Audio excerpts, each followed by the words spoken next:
আজকে আমি আপনাদেরকে দেখাবো এমন একটা মসজিদ যেটা কোনো মানুষ তৈরি করে নাই, তৈরি করেছে কিন্তু জিন। আর এই মসজিদটা সৃষ্টি হয়েছে এক রাতে। বিশ্বাস না হলে সম্পূর্ণ ভিডিওটা দেখতে হবে। হ্যালো এভরিওয়ান, আসসালামু আলাইকুম। সাবরিনাস স্টোরিতে সবাইকে স্বাগতম। কেমন আছেন সবাই?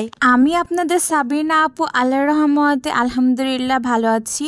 আজকে আমি আপনাদেরকে নিয়ে যাব আমাদের কুষ্টিয়া জেলার ঐতিহ্যবাহী ঝাউদিয়া গ্রামের ঝাউদিয়া শাহী মসজিদ দেখাতে। এটা কিন্তু একটা গায়েবী মসজিদ। আমরা ছোটবেলা থেকে শুনে এসেছি এই মসজিদটা এক রাতেই সৃষ্টি হয়েছে, আর এটা কোনো মানুষ বানায় নাই, এটা বানিয়েছে জিন। যাই হোক, কথা না বাড়িয়ে চলুন শুরু করা যাক।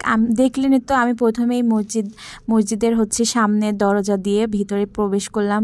অনেক বড় এরিয়া নিয়ে মসজিদটা, আর এটা কিন্তু অনেক বড় আর অনেক সুন্দর। আর এই যে কারুকাজগুলো দেখছেন, এগুলো কিন্তু অনেক সুন্দর। ক্যামেরায় কেমন দেখা যাচ্ছে জানি না, কিন্তু বাস্তবে কিন্তু অনেক সুন্দর। আর 3টা গম্বুজ নিয়ে এই মসজিদটা তৈরি হয়েছে।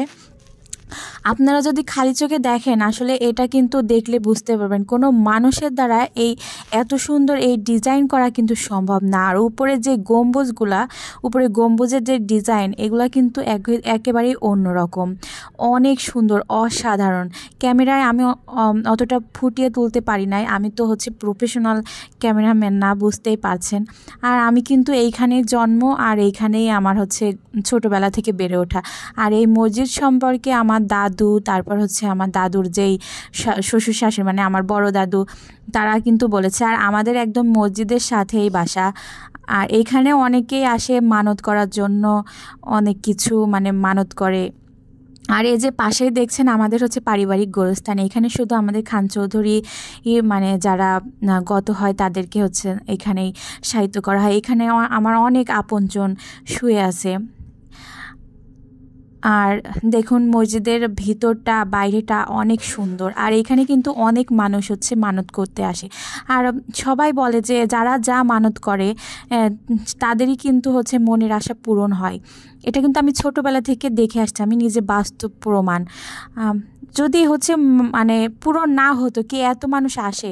আর প্রতি শুক্রবারে এখানে লাখ লাখ মানুষ আসে, আর যে যা মানত করে সেটা দিতে আসে।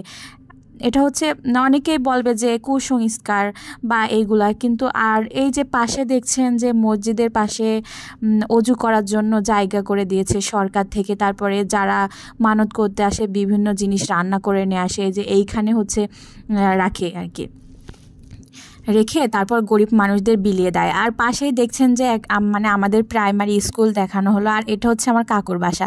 আর এই যে মসজিদের সামনেই বিভিন্ন অসহায় দরিদ্র মানুষরা বসে আছে, একটু সাহায্যের জন্য। বিভিন্ন দর্শনার্থী আসে, তারা তাদেরকে যা পারে সাহায্য করে, এটাই আর কি। এই যে দেখুন সবাই। আর এই মসজিদকে ঘিরে কিন্তু প্রতি শুক্রবারে এখানে অনেক রকম মেলা বসে, অনেক জিনিস আসে। মেলার ভিডিওটা দিতে গেলে ভিডিওটা অনেক বড় হয়ে যাবে, তাই মেলার ভিডিওটা আমি নেক্সট ভিডিওতে আপনাদেরকে দেখাবো। কেমন লেগেছে আমার ভিডিওটা অবশ্যই জানাবেন। আর এতক্ষণ আমার সাথে থাকার জন্য অনেক ধন্যবাদ। আর মসজিদটা আপনাদের কাছে কেমন লেগেছে অবশ্যই জানাবেন। আল্লাহ।